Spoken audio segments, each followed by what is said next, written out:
Bali are mishandling the situation. Hello everybody, it's George from Ireland. So welcome back to the channel once again. So this video is about the Home Secretary of the United Kingdom, Suella Braverman. So Mrs. Braverman, she's been in that post for, well, since October again. Remember, she resigned right at the end of September when it was found that she'd used a personal email to send out sensitive official messages. Immediately informed her civil servant of a breach of the code. Then she resigned, took a last dig at the then Prime Minister Liz Truss. But incredibly, she was reappointed the same position as Home Secretary only 6 days later. That's not much of an exile, because then there was a new Prime Minister, Rishi Sunak. So Suella Braverman, she's notable for a number of reasons.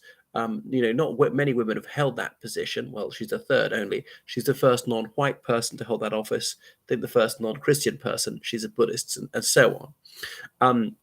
Well, the Home Secretary is in charge of policing and prisons. It would therefore behove her to obey the law more than anybody else. And Mrs. Braverman is, of course, a barrister as well. That's what she was doing before she entered public life. So she was speeding in her car last year.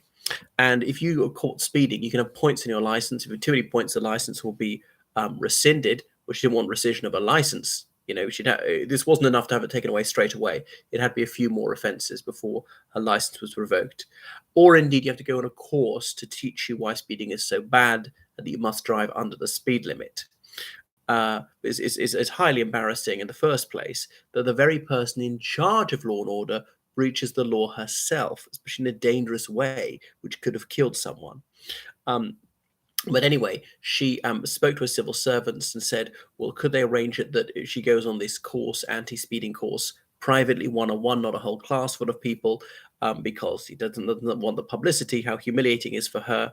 And she's told, no, they can't make any exceptions for her just because she's the Home Secretary. Sorry, equality, you have to obey the rules the same as everybody else. It can't be one rule for a politically powerful person and a different rule for us lower scum.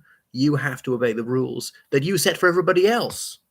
It's incumbent on you more than anyone else to obey the rules, right? So you have to live up to the standards that you set yourself. She eventually said, okay, she'd take points on her license rather than attend this course. But then it was asked, was she misusing the civil service? Because it was a personal matter, not a political matter, the fact that she'd been caught speeding and had to go on that course.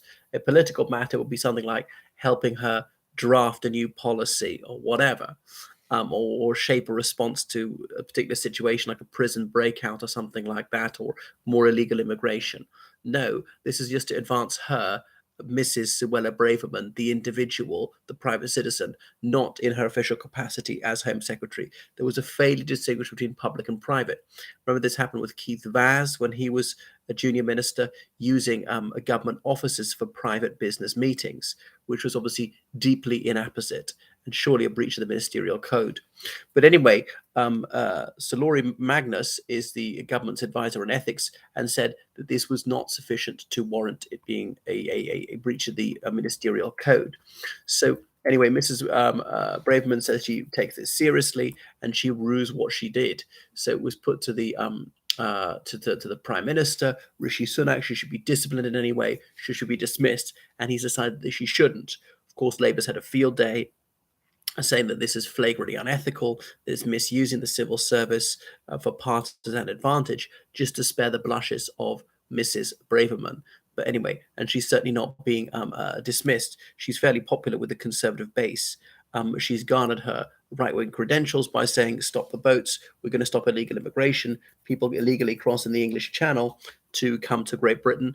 And of course, His Majesty's government is failing on this.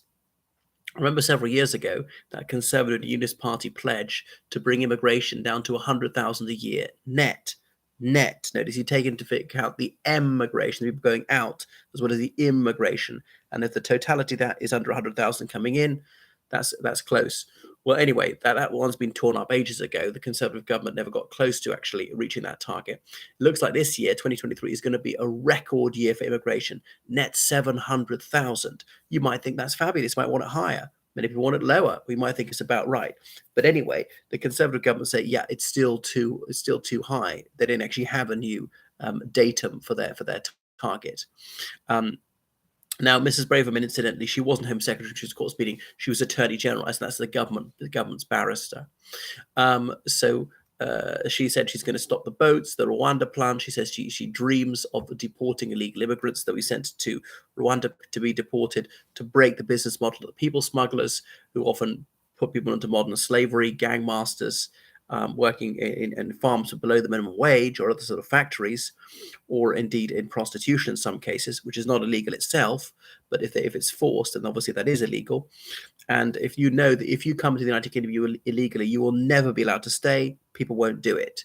And these boats obviously sometimes capsize in the channel. People get drowned because there were tens of thousands of people arrived illegally already this year.